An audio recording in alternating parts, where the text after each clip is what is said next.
Você acredita que existe uma força maior a te guiar? Você acredita nisso? Ou você acredita que simplesmente está por sua conta e risco? Olha só, nós acreditamos que existe Deus. Eu acredito que existe Deus. Não como um homem barbudo a ficar me vigiando, mas como uma força regente do universo. E essa força, ela nos dá as condições necessárias para chegarmos onde queremos. Então, há essa energia me guiando, há essa energia me conduzindo, me direcionando. Por mais que eu falte, as faltas geram em mim condição de aprendizado. Porque uma falta dói. Se você faltar com a boa alimentação, surgirá uma doença que fará com que você reflita sobre as ações tomadas nessa área. E assim por diante, se você faltar com a administração financeira, vai te faltar dinheiro. E aí você vai se corrigir.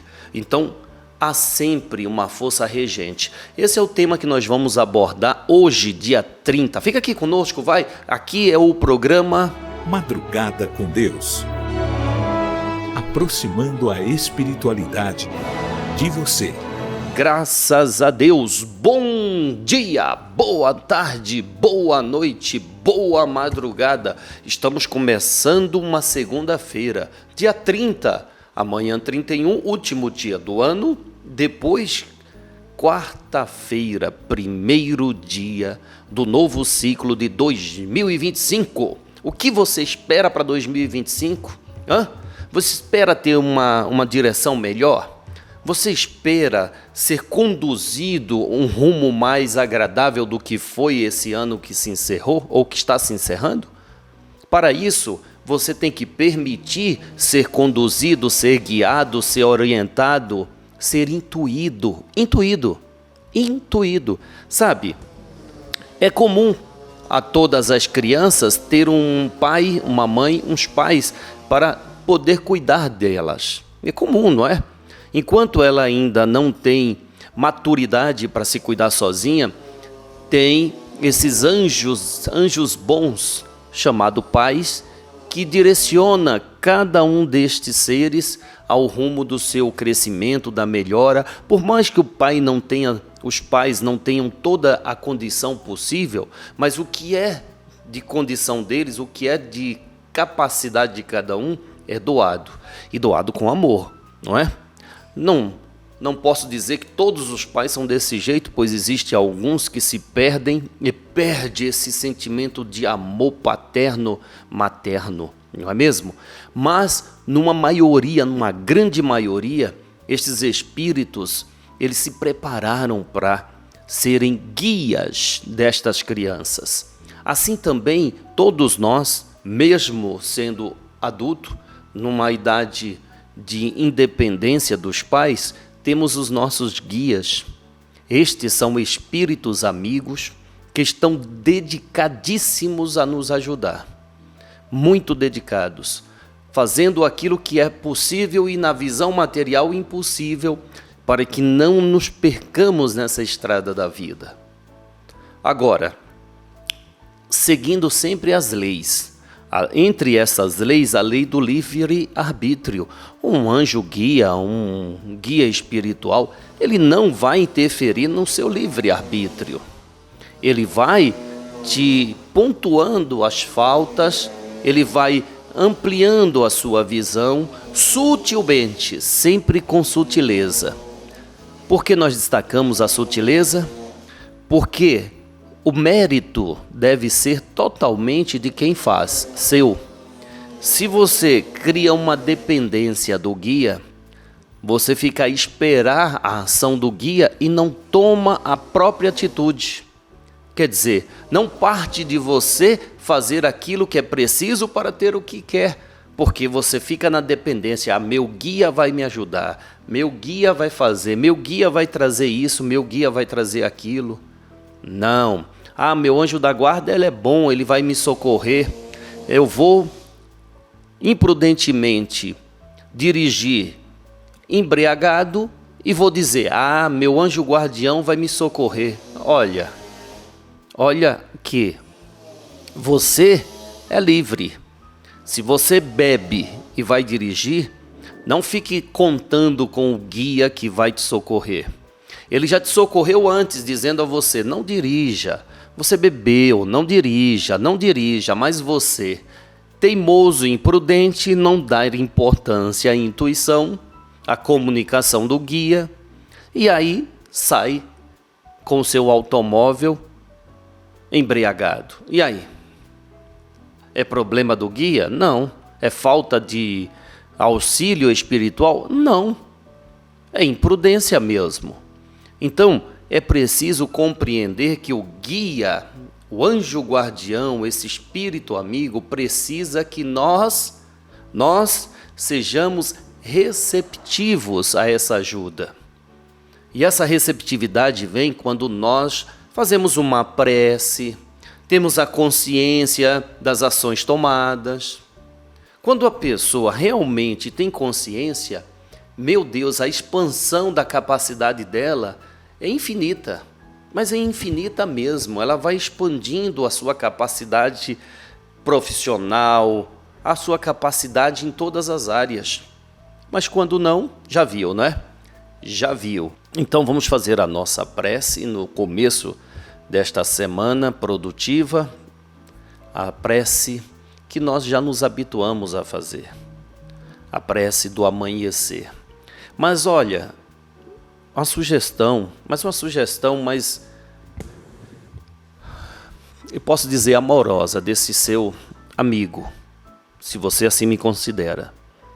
No decorrer do dia, pensa nas palavras dessa prece, por favor, mas pensa mesmo.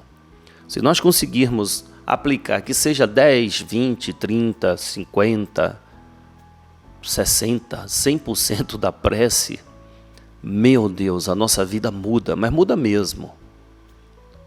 Por quê? Porque o que nós pedimos nessa prece é o que mais hoje falta no mundo: a paz. Mas não a paz dos homens. Pedimos a paz de Deus, que o mundo não nos pode dar. Pedimos, Senhor, a sabedoria para lidar com todas as situações e delas tirar o proveito, o aprendizado. Pedimos, Senhor, a força para resistir contra todo e qualquer mal. Desejamos olhar o mundo, Senhor, com os olhos cheios de amor. Amor que ora falta à humanidade. Queremos ampliar em nós a paciência, a compreensão e a prudência. Queremos ver além das aparências, Senhor, os teus filhos, como tu mesmo os vês. E assim, não vê senão o bem que há em cada um deles. Senhor, fecha os nossos ouvidos a toda calúnia. Guarda, Senhor, a nossa língua de toda e qualquer maldade, para que somente de bênçãos se preencha a nossa alma. Que sejamos tão bons e tão alegres que todos aqueles que se aproximarem de nós sintam a tua presença. Reveste-nos de tua beleza, Senhor, para que no decorrer deste dia que amanhece, nós te revelemos a todos. Que assim seja. Amém, amém, amém.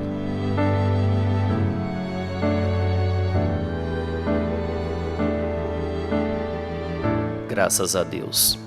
Imagina você mais paciente, você mais compreensivo. Já imaginou? Imagina você sendo um ser mais prudente. Não vou fazer isso, pois pode acarretar aquilo. Não faço. Isso é prudência. Não, peraí. Vou guardar porque pode me faltar. Isso é prudência. Não, peraí. Vou me cuidar, não vou comer esse alimento, pois pode me fazer mal. Prudência. Já imaginou você olhando os outros além das aparências, como Deus nos olha, como Jesus nos vê? E não ver apenas o superficial? Você sabe que há muitas pessoas que elas, com receio de serem machucadas, enganadas, elas criam uma máscara de pessoas fortes, firmes, pessoas arrogantes, mas no íntimo é um espírito frágil que, com medo de ser machucado, ele cria essas máscaras.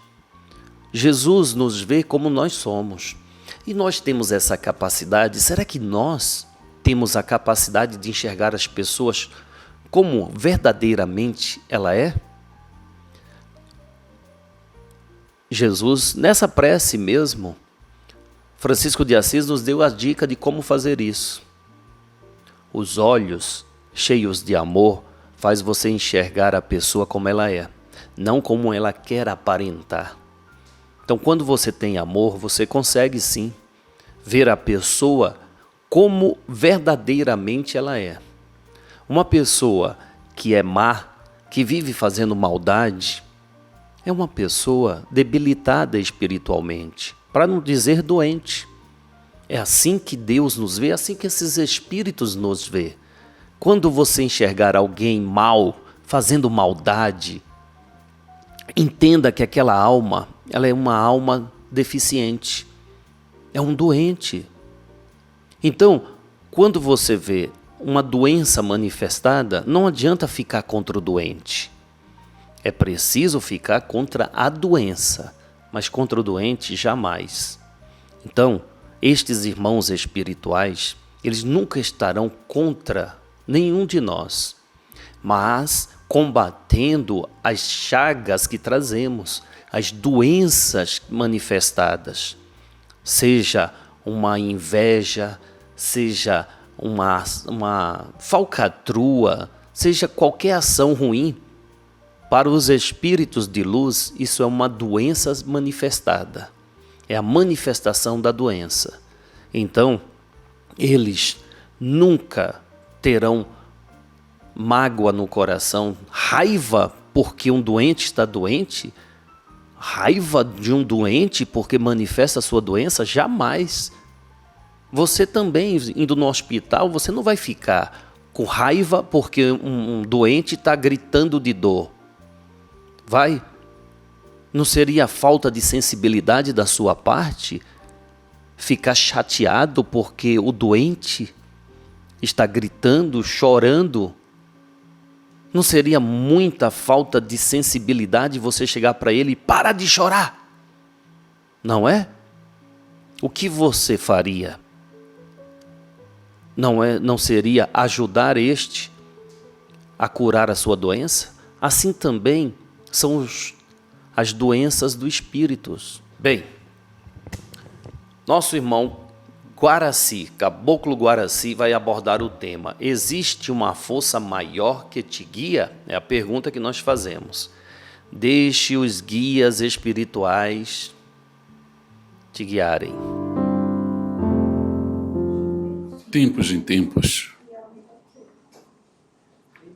Deus dá oportunidade para todos fazer um novo começo. As oportunidades não aproveitadas de um ano que se passou, elas se repetem. Deus é misericordioso, é muito bom com os filhos na terra e no céu da terra. Em um ciclo novo, em um ano novo, de oportunidades, amor e verdades, e muito mais prosperidade para aqueles que se esforçam, sabendo que estar na dificuldade não desiste dos objetivos. Quando vocês dão o primeiro passo, o segundo, o terceiro, vem do mais alto, das esferas superiores, a conduzir a direção dos passos para ter assertividades no caminho que quer alcançar. Confia sempre na força espiritual que conduz a vida de cada um, lembrando, e a vida vem de cima para baixo. A imagem e semelhança do Pai grande, Deus, e o Pai nunca abandona o seu filho em qualquer situação. Diante das provas, Ele oferece as ferramentas, mas cabe a cada um estar atentos para pegar as ferramentas e abrir os novos caminhos. Assim, terá um ano de prosperidade, amor e verdade em vossas vidas, jamais esquecendo da humildade, a compaixão e a simplicidade. É a simplicidade dos índios, dos caboclos, dos pretos velhos, dos ciganos, dos espíritos que descem à terra para ajudar a cada um. Assim, desejamos a todos um novo ciclo, um novo ano de prosperidade, amor e verdade. Um dia nós vamos nos encontrar do lado de cá e vocês vão nos enxergar com os olhos nus, não os olhos da carne, mas com os olhos do Espírito. Aí vocês vão falar, mas é você, caboclo? Sim. Aí você vai falar, mas é você, cigano? Sim.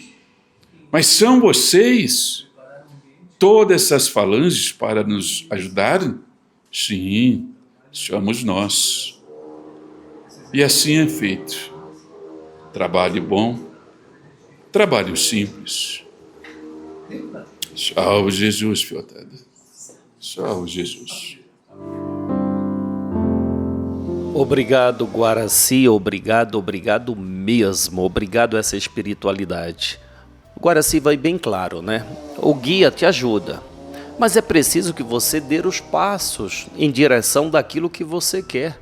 Não basta apenas pedir, olha, eu quero isso, e nada agir para que isso aconteça. Os primeiros passos citados por Guaraci é você gerar energia em prol daquilo que você quer, sabe? Ai, Júlio, olha, eu quero melhorar da saúde, mas eu não sei o que fazer. Faça uma prece, tome água fluidificada, coloque em prática aquilo que a espiritualidade nos ensina. E isso vai fazendo com que o seu corpo venha recebendo o que você precisa. E com isso, estes guias espirituais vão colocando no seu caminho aqueles que irão somar ao seu propósito, curar-se. É assim que acontece. Você sabe, uma vez eu peguei aqui uma pessoa, né? Eu me deparei aqui com uma pessoa que ela diz assim, olha, eu já fui muito crente em Deus. E realmente ele disse que foi evangélico, né? Então ele foi crente. Mas ele acreditava em Deus e ele estava descrente. Então ele acompanhou uma pessoa que decidiu vir à casa, que estava muito doente. E ele disse para mim, com todas as palavras, com toda clareza, olha, eu já fui crente, eu acreditava que as pessoas se curavam. Então eu tinha minha esposa, e minha esposa estava com câncer. Eu levei ela à igreja, não vou dizer o nome da congregação, tá bom. A igreja e o pastor fez as orações e disse que ela ia se curar. E realmente a gente via que ela estava mais forte, ela estava mais feliz, mas passados dias, do nada, ela morreu, né? Desencarnou, quem fala são os espíritas, né? Ela morreu. Daquele dia em diante, eu perdi a minha fé, porque estava tudo certo. O pastor tinha toda a convicção de que ela ia curar, eu também. E agora eu estou com minha irmã que está doente, ela veio aqui na casa, ela está se sentindo melhor, me pediu para trazê-la. Eu não concordo, mas por amor a ela eu trouxe aqui. E a gente ficou conversando ali, né? Aí eu estava perguntando para ele, mas meu irmão, se você já foi evangélico, você acompanha a Bíblia, Jesus deixou o exemplo, não foi? Ele não desencarnou, morreu, ele disse que em 3 dias voltaria, não foi? Aí a gente começou a falar da Bíblia. Entre essas conversas, eu disse para ele, poxa, você sendo evangélico não acredita na reencarnação? Não, não acredito. Mas olha, na Bíblia Sagrada, Jesus, em uma passagem, Jesus pegou Pedro, Tiago e João. Pedro, Tiago e João. E subiram ao monte. E lá fez transparecer Moisés e Elias. Moisés e Elias. Lembra dessa passagem? Ah, lembro, já li muito essa passagem. Então, e ali aqueles 3 apóstolos se debruçaram e disseram a Jesus, olha, vamos montar aqui um tabernáculo para cada um. E Jesus disse que não precisava. Enfim, desceram e aí esses apóstolos chegaram para Jesus e disseram assim, Jesus, os profetas disseram que Elias iria vir para anunciar a sua vinda. Elias que iria anunciar a sua vinda. Aí Jesus responde, Elias estava certo. Os profetas estavam certos. Ele veio e fizeram o que quiseram com ele, mas não reconheceram. Os apóstolos entenderam na hora que Jesus falava sobre quem? João Batista. João Batista anunciou a vinda de Jesus. Então, naquela época, eles já entendiam sobre a lei da reencarnação. Já entendiam sobre essa lei. Aí a gente começou a conversar e ele dizendo, olhando por esse lado, essa é a visão dos espíritas. Dos evangélicos é diferente. Eu falei, tá, não vamos discutir isso, né? Mas uma pessoa bem aberta, ela estava bem aberta. E eu disse, olha, quando você vê uma vida limitada a uma encarnação, fica difícil compreender a cura que Deus dá, não é? Deus não curava as almas? Deus não curava aqueles espíritos endemoniados? Curava a pessoa, mas também cuidava daqueles demônios que ficavam ali interferindo na vida do encarnado. Então, quando se fala de cura, não pode se restringir à cura do corpo. É preciso curar a alma. Você tem certeza que na providência divina, no planejamento de Deus, a tua esposa teria que viver mais tempo do que ela viveu? Será que não foi uma programação de Deus para ela viver aquele tempo e deixar essa experiência para você? E aí a gente foi conversando e ele foi refletindo muito. Aí ele chegou à conclusão dizendo assim, para mim, a gente encerrou a conversa dizendo assim, você sabe que essa visão espírita, ela traz mais acalento à alma? Você sofre menos sabendo que o seu parente, ele está no mundo espiritual vivendo como nós vivemos aqui. Eu falei, mas isso é realidade. Isso é a realidade. Enfim, essa é a nossa visão, porque essa é a visão verdadeira do mundo espiritual, não que as outras visões sejam falsas. Cada um está certo dentro do que sabe. Mas foi preciso abordar esse tema hoje por causa de alguns irmãos que vêm acompanhando o programa e são evangélicos. Maravilha, maravilha. Continue com a sua fé, meu irmão. Mas não esqueça que por mais que nós não queremos ver a vida espiritual, nós vamos nos deparar com ela. Por mais que a gente rejeite essa reencarnação, nós vamos nos deparar com eles. Não é? Vamos nos deparar com a reencarnação. Bem, dando seguimento aqui, vamos ao livro dos Espíritos. Nós estamos estudando esse livro. Aí eu separei algumas pessoas que estão nos escrevendo. Isso é tão bom, viu? Ouvir vocês. É muito bom. Peraí, aqui, ó. É muito bom saber que vocês estão nos acompanhando. Muito, muito bom, né? A Ângela Maria Nunes Pereira. A Ângela Maria Nunes Pereira disse assim: poxa, Júlio, eu acompanho Madrugada com Deus sempre e gosto quando meu nome é falado. Então, Ângela Maria Nunes Pereira, estou aqui agradecendo a você pela companhia. A Maria Edileuza Piracuruca, no Piauí. Piracuruca. Maria Edileuza, um abraço. E a Ana Santos, Aura Santos, de Lisboa. Minha irmã, Deus te abençoe. Mas vamos lá. Livro dos Espíritos. A pergunta está na questão 504. Podemos saber o nome do nosso anjo da guarda? E aí, o que você acha? Você pode saber o nome do seu anjo da guarda? Mas aí, antes de mais nada, eu te pergunto, qual o propósito? Só a curiosidade. Curiosidade tem que ser alguma coisa que traga resultado, né? Prática, não é? Vamos lá. A resposta dos espíritos. Como vocês poderiam saber nomes que não existem no mundo de vocês, quer dizer, no mundo encarnatório? Acham que só existem espíritos que vocês conhecem? Ele respondeu fazendo pergunta, não é? Eles responderam, os espíritos, fazendo pergunta para que reflitamos. Como vamos saber? Mas não importa se você dá o nome de João, de Maria, de José, de Pedro, de Paulo, de Tiago, do nome que você quiser, de anjo bom, não importa. O que é importante é que você dê atenção a esse campo intuitivo que é a comunicação do seu anjo guia com você. Dê atenção, sabe, para facilitar essa intuição, sabe o que é bom você fazer? Siga a tua consciência.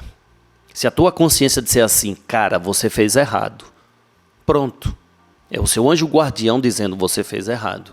Se a tua consciência te deixa em paz por ter tomado uma atitude boa, é teu anjo guardião. Feliz por você ter seguido o caminho certo. Então, se você, antes de tomar uma decisão, pensar na sua consciência, peraí, isso aqui vai trazer bons resultados? Isso vai fazer o bem a alguém? Não, então não vou fazer. Você quer fazer o certo? O certo é, cada ação deve beneficiar 1 ou milhões de pessoas. Ponto. Certo, vamos para as parábolas. Teve uma irmã, né, Rogério José Cícero Iturama. Teve uma pessoa que falou assim, eu adoro as parábolas. Gosto do Madrugada com Deus e agora mais ainda por causa das parábolas. Que bom. Ana Júlia Nascimento, Piraquara, no Paraná. Valéria Acuri, Blumenau. Mariluz Pérez, de Canoas. Mariluz disse que ficou meio envergonhada porque nos encontrou lá em Canoas e não veio dar um abraço. Pelo amor de Deus, gente. Envergonhada de quê? De expressar sentimento? Não envergonhe-se de ser quem você é. Se você tem vontade de expressar o seu sentimento, expresse. Não tem coisa mais agradável do que a manifestação de um sentimento, não é mesmo? Então, Mariluz, não deixe de expressar, tá bom? Da próxima vez eu vou te procurar lá. É que é tanta gente, né? Não vou me comprometer com isso, não. Vamos à parábola, vai.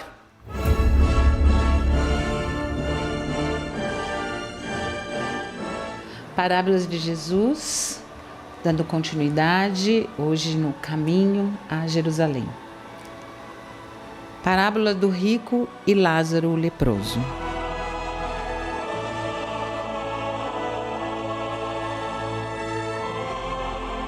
Alguns usam a parábola de Jesus sobre o homem rico e de Lázaro para provar que Jesus ensinou o tormento do pecador, um inferno de fogo literal depois de morte. Isso envolve defender a crença na imortalidade da alma. Lucas, capítulo 16, versículos 19 a 31, é encarado como uma parábola didática para os judeus. Este Lázaro não tem nada a ver com Lázaro de Betânia, mencionado em João, capítulo 11.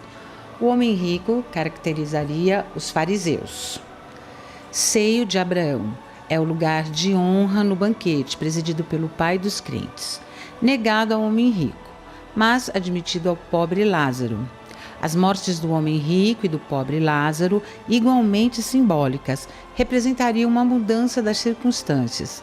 Assim, o antigamente menosprezado entrou numa posição de favor divino, e o antigamente aparentemente favorecido foi rejeitado por Deus. O principal propósito dessa parábola é chamar aqueles que têm uma visão ateia da riqueza e da justiça para o arrependimento e ajudar os outros com seu dinheiro. A riqueza não condena uma pessoa, nem a pobreza nesta vida garante alegria eterna. O destino de uma pessoa depende do seu relacionamento com Deus. A salvação é uma obra inteiramente divina. Se seu espírito não se regenerar, nem mesmo o maior dos milagres poderá fazer com que ele se convença de seu pecado. O rico pediu para que Abraão enviasse Lázaro e depois qualquer um dos mortos para que fosse ter com seus irmãos, para que esses pudessem se converter. É claro que o rico mais uma vez estava completamente equivocado. O Evangelho de João nos fala de outro Lázaro, aquele que ressuscitou dos mortos. Por fim, a própria ressurreição de Jesus nos mostra que, se Deus não chamar soberanamente o pecador em sua graça, nunca tal pecador será salvo. Ainda que alguém ressuscite dentre os mortos, o rico, mesmo após a morte, não demonstrou o arrependimento. Ele apenas lamentou seu sofrimento, mas em nenhum momento indicou que compreendeu os mandamentos do Senhor. O caráter do rico continuou o mesmo. Ele enxergou Lázaro como um simples servo. Tentou se aproveitar de sua condição de descendente de Abraão ao chamá-lo de pai. No final, ele ainda pensou que, até mesmo na eternidade, seus caprichos poderiam ser atendidos. Ora, havia um homem rico e vestia-se de púrpura e de linho finíssimo, e vivia todos os dias regalada e esplendidamente. Havia também um certo mendigo, chamado Lázaro, que jazia cheio de chagas à porta daquele, e desejava alimentar-se com as migalhas que caíam da mesa do rico, e os próprios cães vinham lamber-lhe as chagas. E aconteceu que o mendigo morreu, e foi levado pelos anjos para o seio de Abraão. E morreu também o rico, e foi sepultado. E no inferno ergueu os olhos, estando em tormentos, e viu ao longe Abraão e Lázaro no seu seio. E, clamando, disse: Pai Abraão, tem misericórdia de mim, e manda Lázaro que molhe na água a ponta do seu dedo e me refresque a língua, porque estou atormentado nesta chama. Disse, porém, Abraão: Filho, lembra-te de que recebeste os teus bens em tua vida, e Lázaro somente males, e agora este é consolado e tu atormentado. E além disso está posto um grande abismo entre nós e vós, de sorte que os que quisessem passar daqui para vós não poderiam, nem tampouco os de lá passar para cá. E disse ele: Rogo-te, pois, ó Pai, que o mandes à casa de meu pai, pois tenho 5 irmãos, para que lhes dê testemunho, a fim de que não venham também para este lugar de tormento. Disse-lhe Abraão: Tem Moisés e os profetas, ouçam-nos. E disse ele: Não, pai Abraão, mas se algum dentre os mortos fosse ter com eles, arrepender-se-iam. Porém, Abraão lhe disse: Se não ouvem a Moisés e aos profetas, tampouco acreditarão, ainda que algum dos mortos ressuscite. Lucas, capítulo 16, versículos 19 a 31. Dentro dessas parábolas, o que acontece? O que nos é mostrado, né? Antigamente eles não poderiam ver, né? Nessa época, eles não poderiam ter com os mortos. Hoje nós podemos. Hoje nós conversamos, né? Hoje nós que acreditamos nos espíritos, né? Que fazemos parte de uma religião espiritualista, espírita, nós sabemos, né? E podemos conversar com eles. Nós já temos essas respostas e ainda assim nós ainda não aprendemos tudo o que podemos, né? Por quê? Não é só pelo dinheiro, não é só pela maneira, pelo dinheiro que nós vamos ser diferenciados entre, vamos dizer assim, vamos sugestionar céu e inferno, né? Que nós sabemos que são os umbrais, mas sim por nossa capacidade de amar, nossa caridade, né? Então, em vida, eles passaram por tudo isso, né? Cada um com seu, vamos dizer, karma. Porque ter muito dinheiro, gente, é um problema. Se você procurar também no livro de Allan Kardec, Perguntas e Respostas, vocês vão ver lá essas respostas também. Agora, a pergunta e resposta 814, 815, uma coisa assim. Se não me engano, gente. Mas vocês vão ver. Por quê? Aí perguntam, é igual... Ser rico é melhor do que ser pobre, essas características, qual dos dois pesa mais? Os dois igualmente, né? Nós viemos, quando a gente reencarna, nós viemos com um padrão de tudo que nós vamos ser. A gente já pediu, a gente conversou com Deus, conversamos, né, com os nossos anjos da guarda, familiares que estavam conosco no plano espiritual, e nós falamos, nós vamos conseguir, nós vamos fazer tudo o que temos que fazer, né? E aí eu escolho ser muito rica. É um karma grande, porque a gente tem que saber como lidar com o dinheiro, como lidar com esse poder financeiro. E o outro escolhe ser pobre. E também temos que lidar com a pobreza, temos que lidar e como vamos agir numa situação tão precária, né? E nas duas propostas, o que nós não podemos fazer é renegar a humanidade, é estragar amizades, é atrapalhar um amigo, atrapalhar um ente querido, atrapalhar um inimigo, né? A gente não pode usar o dinheiro para fazer a maldade. E também nós não podemos usar também a falta dele para o mesmo fim, colocando, sou pobre, por isso eu posso roubar, posso tirar do outro, posso lesar a outra pessoa. Não, isso não é justificativo.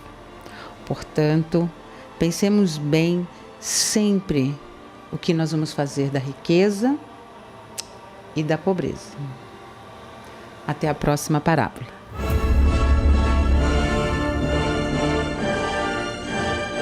Obrigado, Renata. Obrigado por fazer essa leitura das parábolas. Vocês estão acompanhando as Noites Santas? Hoje é a sexta Noite Santa, tá? Chegamos na metade, acompanha aí. A Renata Nunes faz essa leitura também das Noites Santas, que começou no dia 25 e vai até o Dia dos Reis, tá bom? Acompanha, gente, fica aí na sintonia. Obrigado a você que está sempre conosco, como a Nélia Reis. Oi, Nélia, tudo bem? Deus abençoe. Aparecida Donizete, de Morro Agudo. Deus abençoe a todos os residentes da cidade de Morro Agudo. O Marcelo Moreira da Cruz. Tudo bem, Marcelo? Tá refletindo aí, Marcelo? Fernando Cardoso de Oliveira, né? Simone Barros. Cleusa Fiuza de Campinas, Deus te abençoe, minha irmã, Deus te abençoe, abençoe a todos vocês que acompanham Madrugada com Deus. Amanhã estaremos aqui com você, e você está presente, você está aqui, olha só, a casa precisa de você tanto quanto eu creio que você também usufrui da casa. Por isso que a gente sempre pede a sua ajuda. Nos ajude a compartilhar essa mensagem com mais pessoas, Nos ajude a levar a espiritualidade aos corações. Dê like, já deu like? Faça o seu comentário, diga de onde você nos acompanha, para que a gente fale aqui o seu nome também, e como gratidão à sua presença, tá bom? Dê like, compartilhe esse vídeo e dentro das suas condições, ajude essa casa financeiramente, pois a despesa é grande, mas o resultado é muito maior. Nos ajude, nos ajude. Que a paz de Deus, do Cristo e de nossa Mãe Maria Santíssima esteja agora e por todo sempre em nossos corações. Salve Jesus! Salve Maria Santíssima!